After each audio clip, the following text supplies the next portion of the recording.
দিনৰ আগবেলা বিকাশ উপাধ্যায় ডাঙৰীয়া যুৱ কংগ্ৰেছৰ অনুষ্ঠান মাটি বচাওক জাতি বচাওক শিৱসাগৰৰ ভিতৰত অনুষ্ঠিত হোৱা অনুষ্ঠানৰ ভিতৰত অংশগ্ৰহণ কৰিলে। কিন্তু এইকেইটা দিন যি বাতৰি ওলাইছে যি বিজেপি দলৰ ভিতৰত তেওঁলোকৰ যে ৰণকৌশল আজি বিভিন্ন বাতৰি কাকতত ফাদিল হৈছে, এতিয়াও হ'ল জাতি বচাওক মাটি বচাওক ভোট বচাওক। ইতিমধ্যে আমি দেখা পাইছোঁ বাতৰি কাকতত ওলাইছে যে কেনেদৰে বিজেপি দলৰ তেওঁলোকৰ আন্তৰিক তেওঁলোকৰ মিটিঙৰ ভিতৰত জুম মিটিঙৰ ভিতৰত যিসকল মানুহবোৰ বিজেপিক ভোট নিদিয়ে তেওঁলোকৰ নাম কেনেদৰে কৰ্তন কৰা যায় সেয়া লৈ তেওঁলোকৰ চৰ্চা চলি আছে। চাওক কেনেদৰে এতিয়া অসমৰ ৰাইজৰ লগত অন্যায় চলি আছে।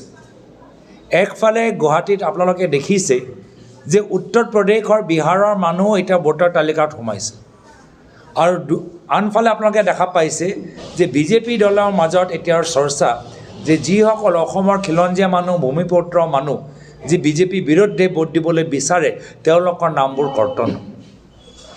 সেইকাৰণে আজি আমাৰ বাবে এটা যথেষ্ট আমাৰ জাতিৰ বাবে এটা সংকটৰ স্থিতি যে বাহিৰৰ মানুহ সোমাইছে আৰু থলুৱা মানুহ তেওঁলোকে নামবোৰ কৰ্তন কৰিবলৈ বিচাৰিছে। তো আমি এই ক্ষেত্ৰত আমি শলাগ ল'ব লাগিব যে আমাৰ সাংবাদিকসকলে আমাৰ লোকতন্ত্ৰৰ চতুৰ্থ স্তম্ভে এই ক্ষেত্ৰত যথেষ্ট গুৰুত্বপূৰ্ণ ভূমিকা গ্ৰহণ কৰিছে। লগে লগে বিভিন্ন ৰাজনৈতিক দল এই সম্পৰ্কত মাত মাতি আছে।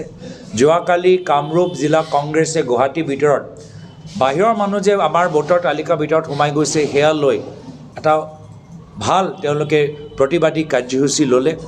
আৰু লগে লগে আপোনালোকে দেখিছেই যে অন্যান্য দলৰ সতীৰ্থসকলো বিজেপি দলৰ যে আন্তৰিক যে কথা বতৰা লৈ যথেষ্ট চিন্তা প্ৰকাশ কৰিছে। ইতিমধ্যে আমালোকৰ মাজত চৰ্চা যে এইটো কেনেদৰে আমি আমাৰ কেন্দ্ৰীয় নিৰ্বাচনী আয়োগক এইখিনি কথা আমি জনাব পাৰোঁ, আৰু এই সম্পৰ্কত কেন্দ্ৰীয় নিৰ্বাচনী আয়োগ কিবা তদন্ত কৰিবনে, কেন্দ্ৰীয় নিৰ্বাচনী আয়োগে বিশেষ কিবা ইনষ্ট্ৰাকশ্যন নিজৰ বিএলঅ'ক দিবনে, নে কেন্দ্ৰীয় নিৰ্বাচনী আয়োগে আজি যিদৰে ৰাহুল গান্ধী ডাঙৰীয়াৰ পৰা প্ৰমাণ বিচাৰে এতিয়া বিজেপি দলৰ পৰা প্ৰমাণ বিচাৰিবনে যে এইবোৰ যে কথা তেওঁলোকে পাতি আছিলে বাস্তৱভাৱে সঁচা নে মিছা।